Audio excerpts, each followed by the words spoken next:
Caitlin Clark injury update. Fever star remains out Sunday for crucial clash against Valkyries. Clark has been limited to 13 games this season due to 3 different soft tissue injuries.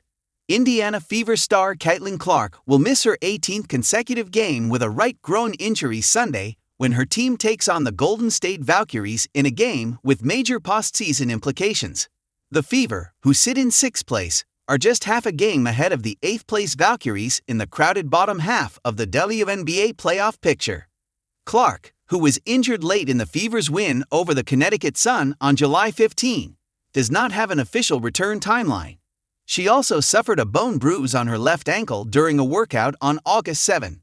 The Indy Star reported that Clark's ankle issue did not affect her groin rehab, and the Fever released a statement on Wednesday, saying, "There was no timeline or projected return to play, so it's unclear if it was impacted."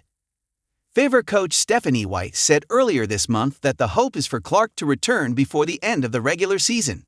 Clark has not yet returned to practice, but has started participating in non-contact drills with the team during shoot-around. Earlier this week, White detailed what she needs to see from Clark before putting her back on the floor. "I want to see her in practice, live in practice," White said.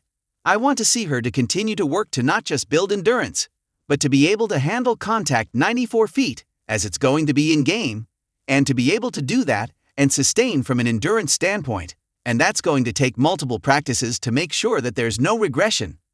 As most of us know, when we get fatigued, we look different.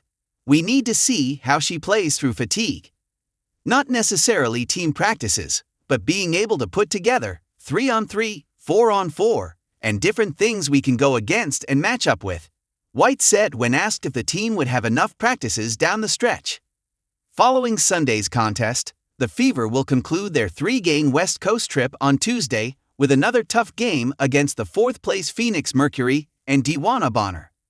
All told, the Fever will have just 4 games remaining until the regular season comes to a close on September 11.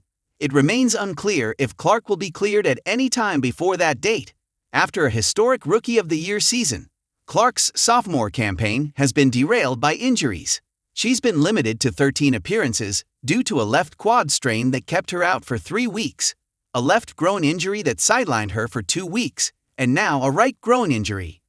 Along the way, she's missed out on the Commissioner's Cup Championship and All-Star Weekend in her adopted home city of Indianapolis. Spending so much time on the training table is a new experience for Clark, who prior to this season had not missed a game due to injury since she was in high school. "This is the first time I haven't felt like a young body that can run around and sprint every day and just continue to do that," Clark told Glamour over All-Star Weekend. "Being a professional athlete, you really have to take care of both your body and your mind. It's been a journey learning about that." When Clark has been able to get on the floor, she's struggled to find the form that made her an All-WNBA first-team honoree last season. Aside from a triple-double in the Fever season opener and a 32-point, 8-rebound, 9-assist effort in her return from her first injury, most of the discussion about Clark's on-court performance has centered around her lengthy shooting slump. Clark is 7 of 49 from three-point range in her last 7 appearances and has failed to make a three-pointer in 3 separate games. For the season, she's shooting 36.7% from the field, including 27.9% from behind the arc. Notably, she is 2 of 35 from downtown on the road. Despite her poor shooting, Clark is still putting up 16.5 points, 5 rebounds, and 8.8 assists per game, good for second in the league. The 21-18 Fever are 8-5 with Clark in the lineup and 13-13 without her. Entering Sunday, they are alone in 6th place, but are percentage points ahead of the 7th-place Seattle Storm, a half game up on the 8th-place Valkyries, and 3 games up on the 9th-place Sparks. In addition to being without Clark, they are now also without Sydney Colson, torn ACL, Ari McDonald, broken foot, and Sophie Cunningham, torn MCL, for the remainder of the season.